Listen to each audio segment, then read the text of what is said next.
Micro और organisms, यानी वो लिविंग ऑर्गेनिजम्स जो बहुत छोटे विच आर टू स्मॉल। इसमें से bacteria and protozoa both are unicellular. Bread सड़ जाती है, वो ब्लैक ब्लैक कलर के धागे दिखते हैं, that is bread mould. Baking industry में किस माइक्रो ऑर्गेनिज्म का यूज करते हैं? ईस्ट। शुगर से अल्कोहल बनता है और इस प्रोसेस को बोलते हैं फर्मेंटेशन। अब आपने खराब फूड को खा लिया तो आप भी खराब। अब बच्चे क्या हुआ? यूजेबल नाइट्रोजन आ गया सॉइल में। सॉइल से उसको कौन लेगा? ऑब्वियसली मैम प्लांट लेंगे। अब बच्चे प्लांट को कौन खा जाएगा? प्लांट को खा जाएगा animal. Hello hello hello everyone, welcome back to your PW चैनल। I am Asif Suryavanshi, your biology tutor, your biology mentor. अब हम वापस से आ गए हैं अपनी रैपिड रिवीजन की सीरीज में, जहां हम एक चैप्टर कंप्लीट करेंगे 15 से 20 मिनट में।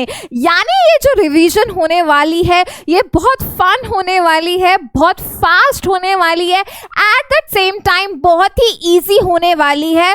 और इसका मजा तब तक नहीं आएगा जब तक कि इफेक्टिव ना हो। तो बच्चे इफेक्टिव इसलिए होगी, अगर आपका एग्जाम आने वाला है तब ये बहुत क्रूशियल होगा, क्योंकि आपको एग्जाम से पहले कुछ भी नहीं करना है, बस एक छोटी सी रिवीजन देखनी है, पूरा आइडिया दिमाग में लेना है, and you are good to go for your exams. And also जब हमने लास्ट लेक्चर रिकॉर्ड किया था, I saw in the comment section कि मैम क्रॉप चैप्टर तो ठीक है बट माइक्रो ऑर्गेनिज्म की भी हमें रैपिड रिवीजन सीरीज चाहिए। So yes, I heard you, I saw all the comments. इसीलिए हम आ गए हैं to take another chapter today, that is microorganisms friend and foe, है ना। अब पिछली बार की तरह मैं इस बार भी बच्चे क्लास के एंड में आपको एक क्वेश्चन दूंगी, और वो क्वेश्चन आपके कम्युनिटी चैनल पे भी जाएंगे। तो यानी आपको वहां पे कमेंट्स करना है और इस वीडियो में भी कमेंट करना है, because I am gonna see कौन कौन ढंग से पढ़ रहा है, साथ में क्लास में प्रॉपर समझ रहा है। तो क्लास लेट्स गेट स्टार्टेड, ठीक है।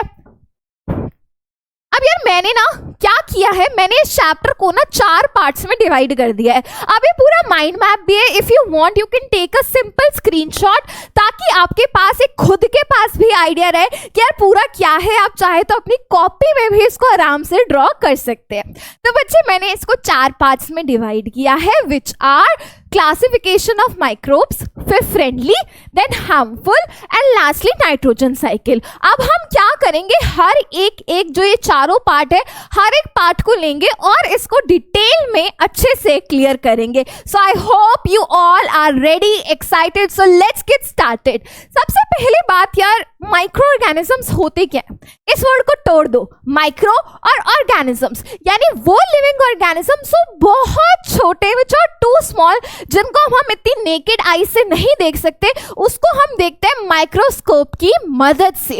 अब ये माइक्रो ऑर्गेनिजम्स को हम दूसरे नाम से भी जानते हैं, विच इज माइक्रोब्स। अब यार ये जो माइक्रोब्स होते हैं ये 4 पार्ट्स में डिवाइडेड है, which is bacteria, fungus, protozoa and algae.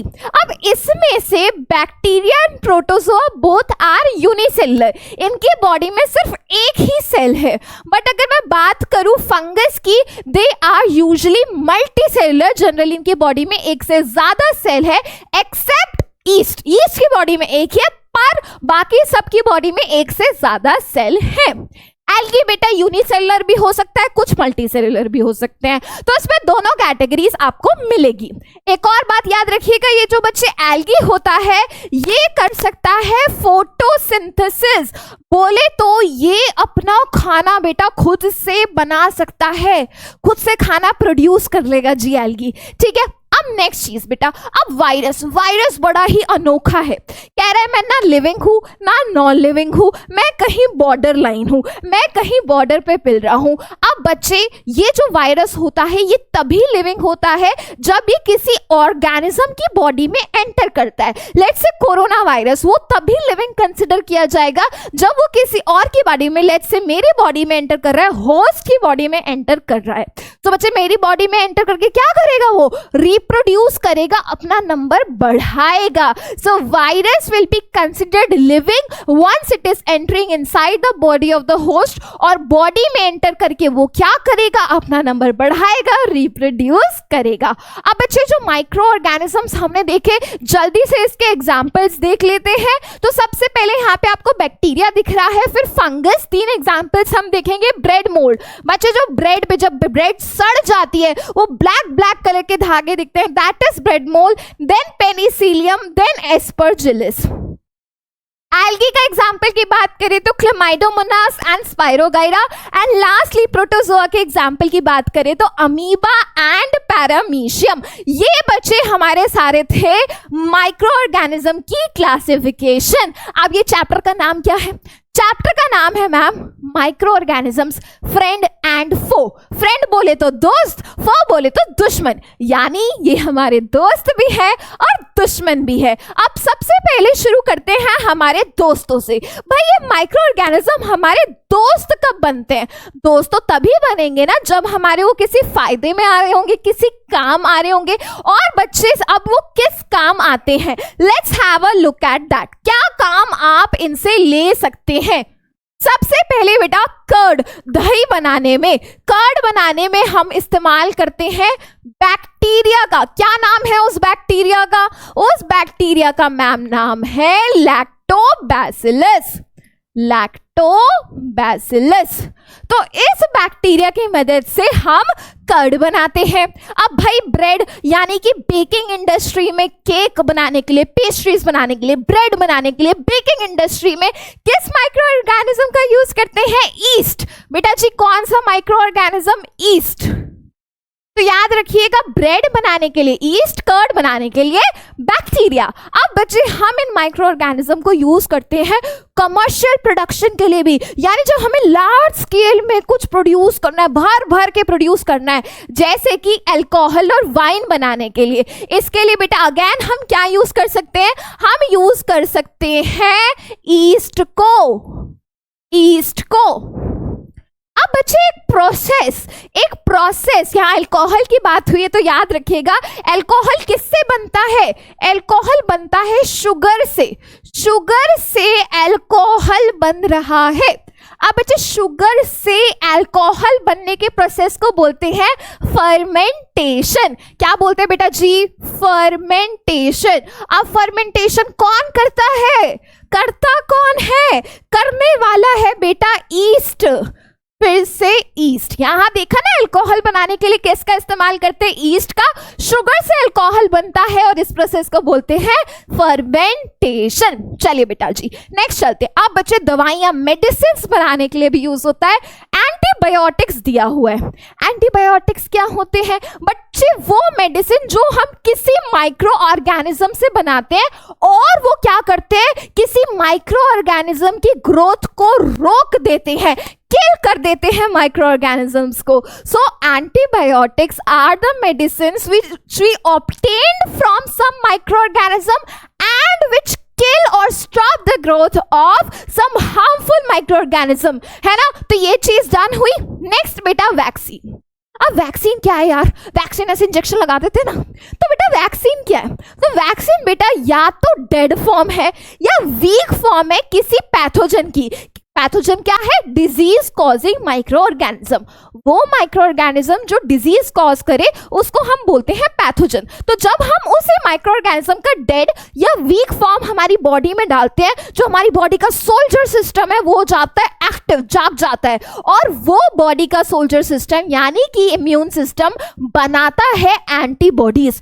Antibodies क्या करते हैं? वो हार्मफुल माइक्रो ऑर्गेनिज्म को जाके मार देते हैं, उनसे लड़ते हैं और उन्हें मार देते हैं. और बच्चे एंटीबॉडीज हमारी बॉडी में रहती हैं फॉर एवर और हमारी बॉडी को इन्हीं माइक्रो ऑर्गेनिज्म से, इन्हीं हार्मफुल माइक्रो ऑर्गेनिज्म से बचाती है. ये था vaccine. Next is soil fertility. Soil की फर्टिलिटी कैसे बढ़ा रहे हैं बच्चे? ये हमारा लेग्यूमिनस प्लांट है, जैसे कोई पल्स है, उसके रूट्स में ये गोले होते हैं, गोलों को बोलते हैं रूट नोड्यूल. और इन रूट नोड्यूल में रहता है एक बैक्टीरिया, जिस बैक्टीरिया का नाम है राइजोबियम बैक्टीरिया. Rhizobium bacteria. अब ये बैक्टीरिया क्या करता है? नाइट्रोजन को फिक्स कर देता है, नाइट्रोजन अवेलेबल करता है सॉइल में। तो बच्चे ये था हमारा राइजोबियम बैक्टीरिया, जिसको हमने इस्तेमाल किया सॉइल की फर्टिलिटी बढ़ाने को, यानी सॉइल में नाइट्रोजन के अमाउंट को बढ़ाने को। Lastly cleaning the environment. Environment को कैसे क्लीन करता है बच्चे? हमारे आप सबको पता है, जब प्लांट्स मर जाते हैं, एनिमल्स मर जाते हैं, कोई वेजिटेबल वेस्ट है, प्लांट वेस्ट है, इन सब पे बैक्टीरिया और फंगस काम करता है, इनको तोड़ता है, डीकंपोज करता है और मेन्योर बनाता है। और मेन्योर के फायदे तो हमने क्रॉप चैप्टर में अच्छे से पढ़े थे, राइट? सो इस तरीके से एनवायरनमेंट को भी क्लीन करो। तो जो डेड चीजें हैं बेटा, अगर उनको तोड़ोगे तो ऑब्वियसली वो डेड चीजें कम हो जाएगी, वेस्ट कम हो जाएगा, वेस्ट कम हो गया यानी एनवायरनमेंट क्लीन हो गया भाई, क्लीन हो गया। ठीक है, चलो अब बच्चे हार्मफुल, नुकसानदायक भी है, फो बोले तो एनी भी है। हार्मफुल कैसे? बीमारी कॉज करते हैं और फूड पॉइजनिंग कॉज करते हैं। They cause the diseases and cause the food poisoning. अगर मैं बात करूं डिजीजेस की बेटा, 3 तरीके की डिजीजेस हमको पढ़नी है। ह्यूमंस में भी डिजीज करता है, प्लांट्स में भी, एनिमल्स में भी। अब ह्यूमन में या तो बैक्टीरिया डिजीज कॉज करेगा तो बोल देंगे बैक्टीरियल डिजीजेस। बैक्टीरियल डिजीजेस का एग्जांपल यहाँ पे देखेंगे, TB, cholera and typhoid. TB, cholera and typhoid bacteria से होने वाली बीमारी है। देन हमारी वायरल डिजीजेस जो वायरस कॉज करता है, that is measles, polio, chickenpox, hepatitis A and B. AIDS भी बेटा एक वायरल डिजीज है ना, तो वो भी हम चाहे तो ऐड कर सकते हैं। प्रोटोजोन डिजीज, यानी प्रोटोजोआ से हो रहा है, यानी कि मलेरिया। अब याद रखना, मलेरिया एक इंसान से दूसरे इंसान में फैल सकता है कि नहीं? बिल्कुल फैल सकता है, यानी एक ऐसे डिजीजेस है communicable disease which can be transmitted from one person to another. अब बच्चे फैलता कैसे है? फैलता है मस्क्यूटो से। कौन सा मस्क्यूटो? एनाफिलिस मस्क्यूटो से। ये एक पर्सन से दूसरे पर्सन में फैलता है। ये तो सारी ह्यूमन डिजीजेस थी। अब बच्चे इन जो माइक्रो ऑर्गेनिजम्स है, इन्होंने एनिमल्स को भी नहीं छोड़ा, एनिमल्स को भी डिजीज कर दी, कैटल्स को डिजीज कर दी। अब बच्चे एनिमल्स की डिजीज का नाम है anthrax and foot and mouth disease. Anthrax एक बैक्टीरिया की वजह से होती है, फुट एंड माउथ डिजीज एक वायरस की वजह से होती है। अब बच्चे प्लांट्स को भी नहीं छोड़ा, प्लांट्स को भी डिजीज कर दी। प्लांट्स में होने वाली disease rust of wheat, citrus canker and yellow vein Mosaic of भिंडी, राइट? अब बच्चे आपको ना ये पिक्चर्स दे देंगे और क्वेश्चन पूछ सकते हैं, तो प्लीज ये देख लीजिएगा। रस्ट ऑफ व्हीट कैसे रस्टी अपीयरेंस आ रही है। सिट्रस कैंकर सिट्रस फ्रूट्स में देखने को मिलता है, जैसे कि ऑरेंज दिख रहा है यहाँ पे, पुस्यूल्स दिख रहे हैं फ्रूट में। येलो वेन मोजाइक ऑफ भिंडी, तो ये लीव्स में आपको दिख रहा है, जो उनकी वेन्स होती है, वेन्स यानी जो लाइंस है वो कैसी हो गई है? येलो कलर की हो गई है। बाकी लीफ ग्रीन, पर जो सिर्फ लाइन है वो हो गई है yellow. That's why yellow vein Mosaic of भिंडी। ये था हार्मफुल माइक्रो ऑर्गेनिज्म जो डिजीज कॉज करते हैं। बट बच्चे क्या करते हैं? ये हमारे फूड को कंटामिनेट करते हैं और फूड को कर देते हैं खराब, यानी बैड स्मेल आएगी, दिखने में भी बड़ा गंदा सा लगेगा, कलर चेंज हो जाएगा और बच्चे टेस्ट भी उसका बेकार हो जाएगा। तो बच्चे यानी फूड खराब हो गया। अब आपने खराब फूड को खा लिया तो आप भी खराब, आपको भी बेटा वॉमिटिंग होएगी, डायरिया लगेगा, आपके भी तबियत खराब। तो बच्चे इसको बोलते हैं फूड पॉइजनिंग। अब बच्चे से बचना है कि नहीं? बिल्कुल बचना है। बचने के लिए होते हैं कुछ प्रिजर्वेशन मेथड, विच इज अब हम कैसे प्रिजर्व कर सकते हैं, अपने फूड को कैसे संभाल के रख सकते हैं with the help of chemicals. Chemical जैसे कि सोडियम बेंजोएट का इस्तेमाल करके। नेक्स्ट हमारा कॉमन सॉल्ट, सॉल्ट को, नमक को इस्तेमाल कर सकते हैं मीट को, फिशेस को प्रिजर्व करने के लिए। Next is sugar. अब बच्चे हमने पता है शुगर को हम किस में इस्तेमाल करते हैं? जैम्स में, जेलीज में, स्क्वॉशेस में, तो शुगर का इस्तेमाल करते हैं। शुगर क्या करेगा? मॉइस्चर कंटेंट को कम कर देगा। जितना कम मॉइस्चर कंटेंट उतनी माइक्रो ऑर्गेनिजम्स की ग्रोथ भी कम। हम सबको पता है माइक्रो ऑर्गेनिज्म को मॉइस्चर बड़ा पसंद होता है। अब बच्चे शुगर ने मॉइस्चर ही कम कर दी तो माइक्रो ऑर्गेनिज्म कैसे ग्रो करेगा? नहीं ग्रो करेगा, राइट? नेक्स्ट इज बेटा ऑयल एंड विनेगर। हम मम्मियां जब, आपकी मम्मियां जब अचार डालती है उसमें ऑयल वगैरह डालती हैं, तो बच्चे जनरली पिकल्स को प्रिजर्व करने में ये यूज होता है और ये ऐसा एनवायरनमेंट क्रिएट करेगा जो बैक्टीरिया को बिल्कुल भी नहीं पसंद। Next is pasteurisation. पैस्चराइजेशन मतलब मिल्क को हम हीट करेंगे 70 डिग्री सेल्सियस पे फॉर 15 to 30 सेकेंड। मस्त गर्म किया, फिर उसको एकदम से सडनली चिल कर दिया और स्टोर करके रख दिया।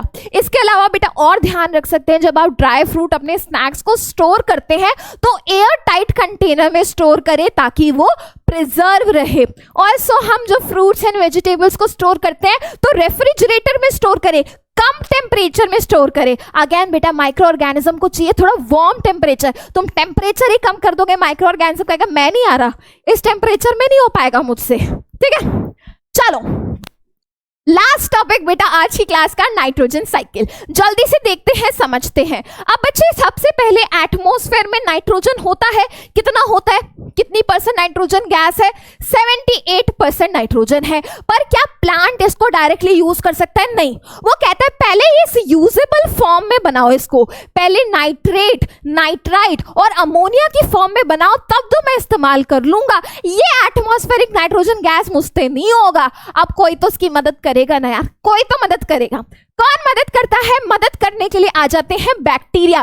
थोड़ी देर पहले देखा था राइजोबियम बैक्टीरिया, उसके अलावा बेटा कुछ साइनोबैक्टीरिया भी इस प्रोसेस में मदद करते हैं। अब बच्चे जो प्रोसेस होता है जिससे एटमॉस्फेरिक की नाइट्रोजन यूजेबल नाइट्रोजन में कन्वर्ट होती है, बच्चे इस प्रोसेस को क्या बोलते हैं? Nitrogen fixation. नाइट्रोजन फिक्सेशन, जिससे एटमॉस्फेयर की नाइट्रोजन यूजेबल फॉर्म में कन्वर्ट होती है। या तो इसको कोई बैक्टीरिया कर देगा जैसे राइजोबियम बैक्टीरिया, या इसको लाइटनिंग की मदद से भी हम कन्वर्ट कर सकते हैं। अब बच्चे क्या हुआ? यूजेबल नाइट्रोजन आ गया सॉइल में। सॉइल से उसको कौन लेगा? ऑब्वियसली मैम प्लांट लेंगे। सॉइल से लिया प्लांट ने। अब प्लांट इस नाइट्रोजन को ले क्यों रहे हैं? क्या करेंगे इस नाइट्रोजन का? इस नाइट्रोजन को यूज करके बनाएंगे प्रोटीन। अब बच्चे प्लांट को कौन खा जाएगा? प्लांट को खा जाएगा एनिमल। प्लांट को खा लिया एनिमल ने। अब बच्चे जब प्लांट मर गया, एनिमल मर गया, तो उनकी बॉडी में तो वो नाइट्रोजन है। अब वो नाइट्रोजन वापस इस यूजेबल फॉर्म में भी तो चाहिए।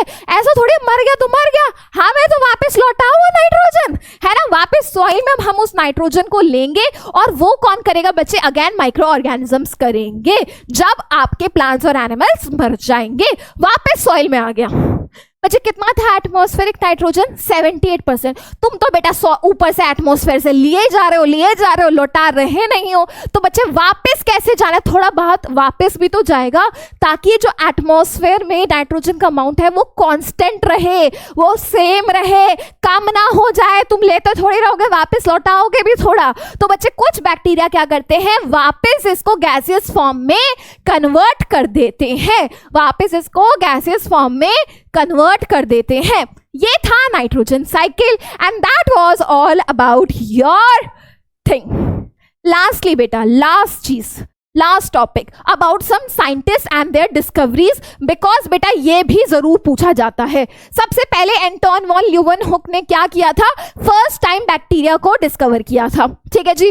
नेक्स्ट चीज जेनर जी आए और इन्होंने सबसे पहली वैक्सीन डिस्कवर करी फॉर स्मॉल पॉक्स। जेनर ने सबसे पहली vaccine smallpox. Then Louis Pasteur है, नाम से समझ आ गया मैम, पैस्चराइजेशन किया होगा। साथ साथ में बेटा इन्होंने क्या किया? फर्मेंटेशन को भी डिस्कवर किया, ना सिर्फ pasteurization but fermentation as well.